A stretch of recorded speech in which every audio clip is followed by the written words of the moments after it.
গণিত পাঠশালায় তোমাদের সকলকে স্বাগত।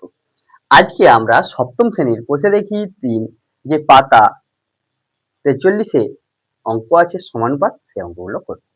দেখো, প্রথমেই ছক কাগজে ছক পূরণ করি বলে একটা অঙ্ক দেওয়া আছে কোষে দেখি ৩।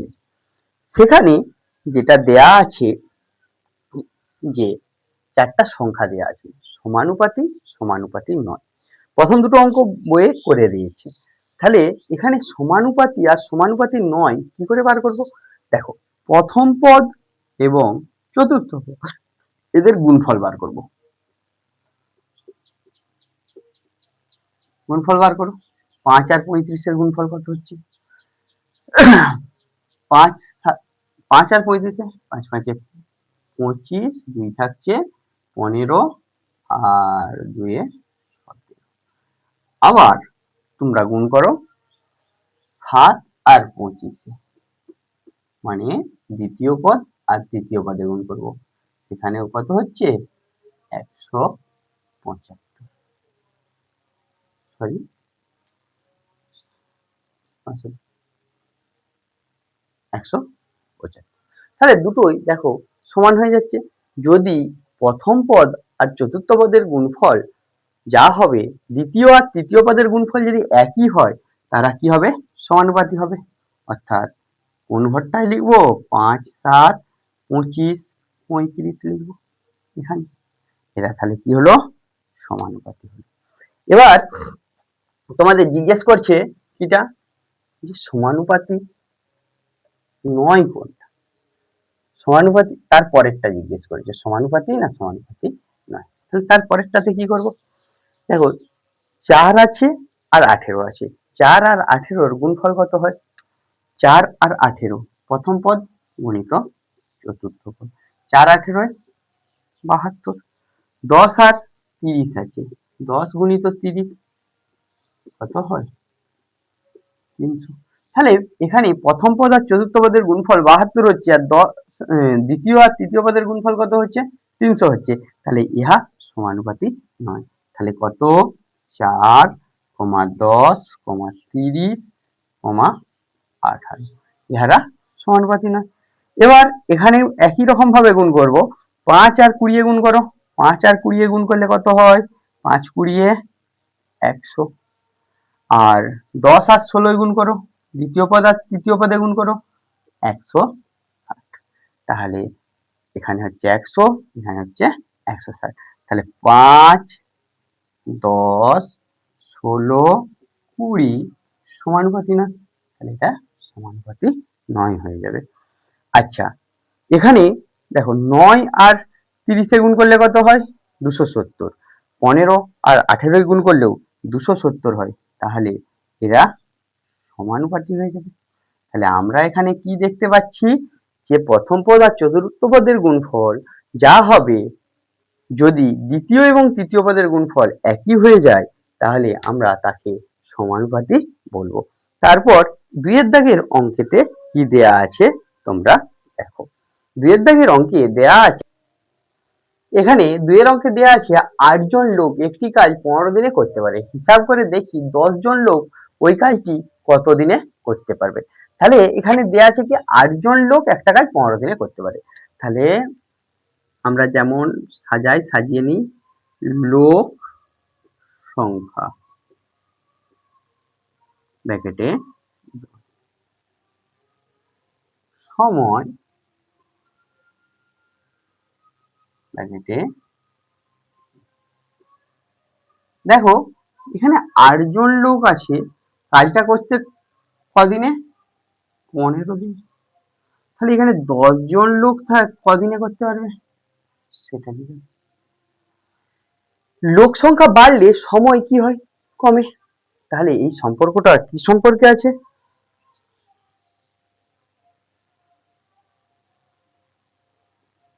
লোক সংখ্যা ও সময় ব্যস্ত অনুপাতে থাকে।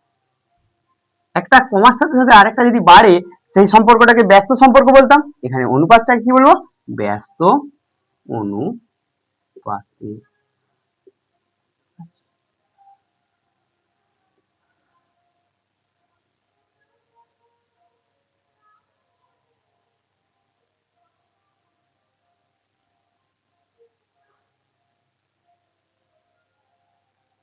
অতএব সমানুপাতটি ব্যস্ত সমানুপাতটি এরকম লিখে দাও, সমানুপাতটি হবে, দেখো প্রথমটা ব্যস্ত আছে, ব্যস্ত হলে 10:8 সমানুপাত 15:, জিজ্ঞাসা ছিল, অতএব চতুর্থ পদ সমান কত হচ্ছে 8 × 15/10, 5 দ্বারা ভাগ করো 3, 5 দ্বারা ভাগ করো কত হচ্ছে 2 দ্বারা ভাগ করো 4, 3 × 12। তাহলে আমাদের 10 জন লোক কদিনে কাজটা শেষ করতে পারবে? 12 দিনে। তাহলে অতএব ওই কাজ 10 জন লোক 12 দিনে শেষ করবে। এভাবে বার করে নেব। পরের অঙ্কতে কি আছে, 3 অঙ্কেতে কি আছে, এখানে লেখা আছে কিছু পরিমাণ খাদ্য 12 জন লোকের 20 দিন চলে, হিসাব করে লিখি ওই খাদ্য 40 জনের কদিন চলবে। তাহলে সলিউশন, লোক সংখ্যা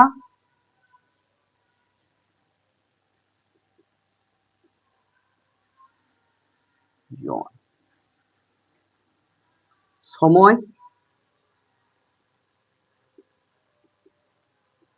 বা খাদ্যের পরিমাণ সেটা লিখলেও হবে।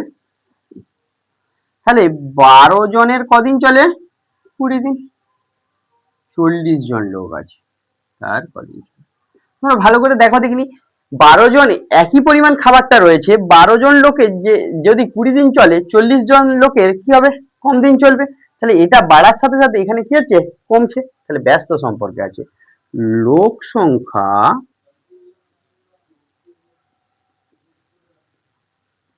ও সময় ব্যস্ত অনুপাতে আছে।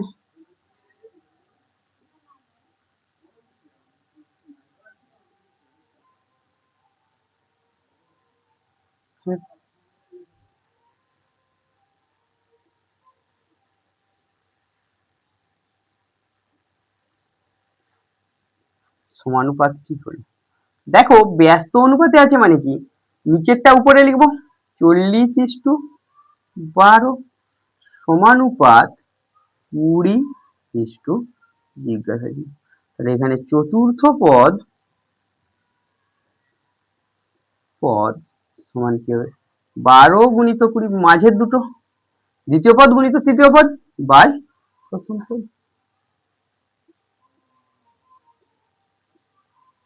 অতএব ওই খাবার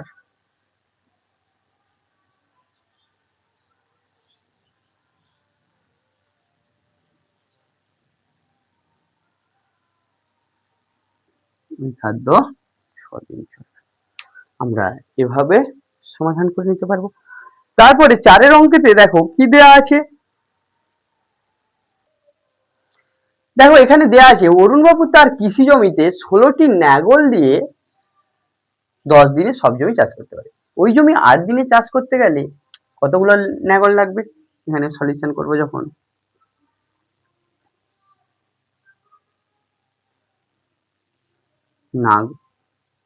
সময়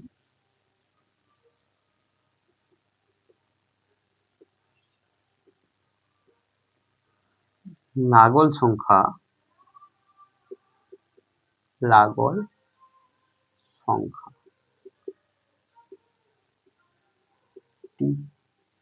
এখানে কি দেয়া আছে 10 দিনে চাষ করতে গেলে 16টি নাঙল লাগে, 8 দিনে চাষ করতে গেলে কটা নাঙল লাগবে জিজ্ঞেস করেছে। তাহলে সময় কম হলে নাঙল সংখ্যা কি করব বেশি লাগাবো, তাহলে সময় ও নাঙল সংখ্যা ব্যস্ত সম্পর্কে আছে, সময় ও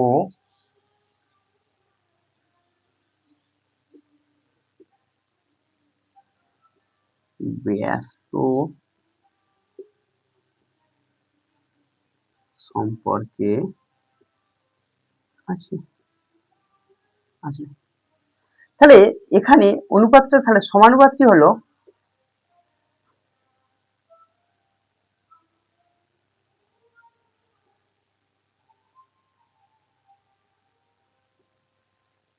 দেখো ব্যস্ত থাকলে 8:10 লিখবো, সমানুপাত 16:, জিজ্ঞাসা চিহ্ন আসবে। তাহলে চতুর্থ পদ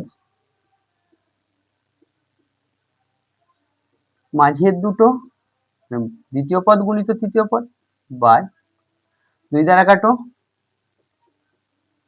তাহলে কটা নাগল লাগবে, 20টি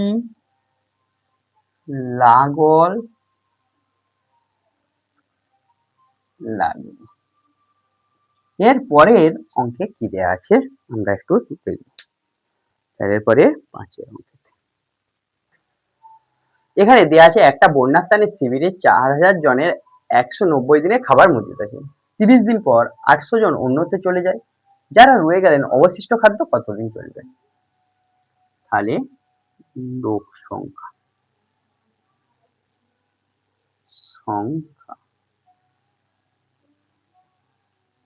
জন খাদ্যের পরিমাণ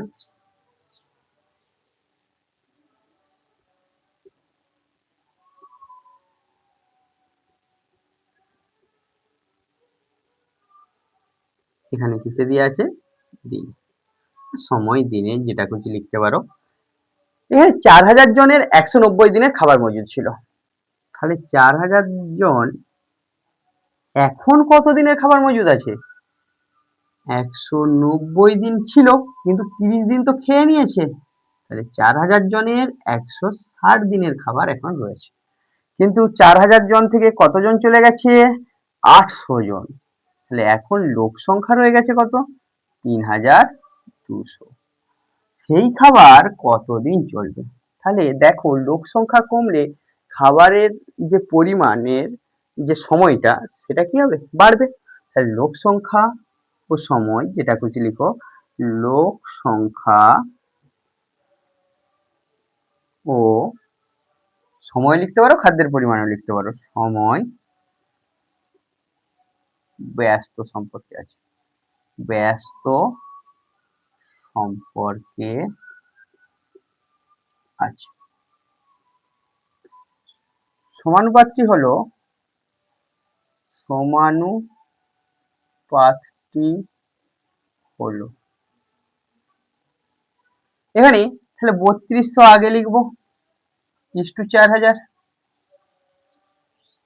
সমানুপাত 160 ইস্টু চতুর্থ সমানুপাতি, সমানুপাতি 4000 গুণিত 160 বাই 332, এখানে দুটো শূন্য কেটে দিলাম। আচ্ছা 16 দিয়ে কাটো 10, 16 দিয়ে কাটলে 2 দিয়ে কাটো কত হবে, 20 10 200, অতএব ওই খাবার 200 দিন চলবে।